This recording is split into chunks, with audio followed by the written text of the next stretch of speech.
नमस्कार बंधुरा आज के तुम्हारे सामने एक नतून रेसिपि निये सेटा हलो माशरूम मसाला कारी। तो माशरूमटाके एमনি रान्ना करार समय आमी आरेक दिन दिएछिलाम, तो एटाके भापिए निएछिलाम। तो आज के भापाबो ना, काँचाई रान्ना करब। एर मध्य निएछि देखो टमेटो कुचि, पेঁয়াজ कुचि और एटा हच्छे आदा रसुन और शुकनो लंका पेस्ट करे निয়েছি।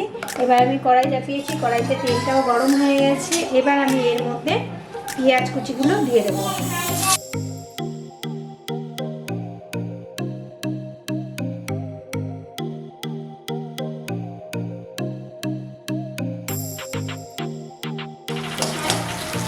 আরেকদিন যেদিন আমি বানিয়েছিলাম সেটা তোমার আলু দিয়েছিলাম, ওটা একটা মানে তরকারি মতো হয়ে গেছিলো। তো এটাতে শুধু মশলা দেবো আর মাশরুমটাকে আমি ভাপিয়ে না নিয়ে মানে কাঁচাই রান্না করব। তো এটা মাশরুম মশলা কারি। তো বন্ধুরা দেখো পেঁয়াজটা আমার একটু ভাজা হয়ে গেছে, এর মধ্যে আমি টমেটো কুচিটাও দিয়ে দিলাম। তো টমেটো কুচিটাও একটু হালকা ভাজা হবে, তারপরে এতে মশলাটাও দেব। খুব তাড়াতাড়ি এই রান্নাটা হয়, খুব সহজে, কিন্তু খেতে খুব টেস্টি হয়। এইভাবে তোমরা বাড়িতেও করে খাবে, দেখবে ভালোই লাগবে। তোমার টমেটোগুলো দেখো ভেজে মানে ভাজা হয়ে গেছে, হালকা সেদ্ধও হয়ে গেছে। এবার আমি এতে এই মশলাটা যে পেস্ট করে রেখেছিলাম, এবার মশলাটা এতে অ্যাড করলাম।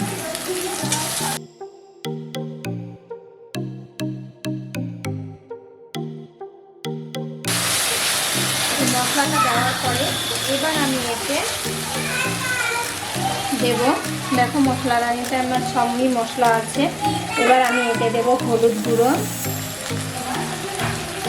আর জিরে গুঁড়ো, দেব ধনে গুঁড়ো। এবার মশলাটাকে আমি একটু ভালো করে কষিয়ে নেবো। এর মধ্যে দেবো নুন, স্বাদ মতো নুন দিলাম।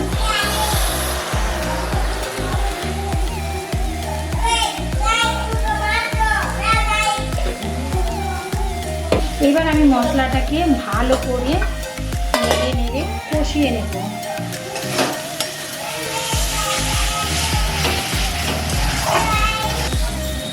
তো দেখো বন্ধুরা মশলা থেকে আমার তেলটা ছেড়ে দিয়েছে, মানে আমার মশলাটা মোটামুটি কষানো হয়ে গেছে।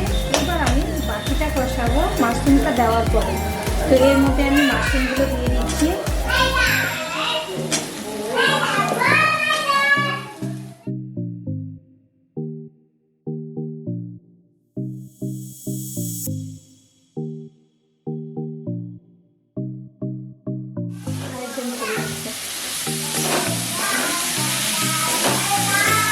দেখো এইভাবে এবার আমি খানিকটা এইভাবে কষিয়ে নেব।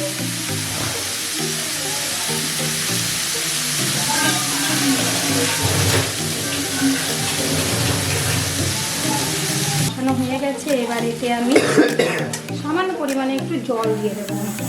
আমি এই মশলার বাটিটার থেকে জলটা দিচ্ছি।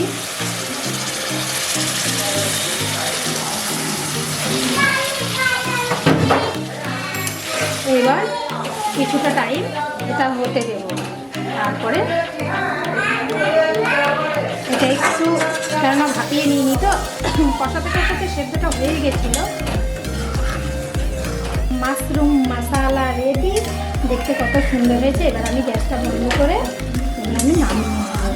তোমরা চাইলে এটাকে আরও শুকনো করতে পারো, একটু গ্রেভিটা টেস্ট বেশি হয়। তো এবার আমি দেখো মাশরুমটা দেখতে কত সুন্দর হয়েছে, এটা খেতেও কিন্তু খুব টেস্টি। আর এরকম নতুন নতুন ভিডিও পেতে হলে আমার চ্যানেলটিকে সাবস্ক্রাইব করে দিন।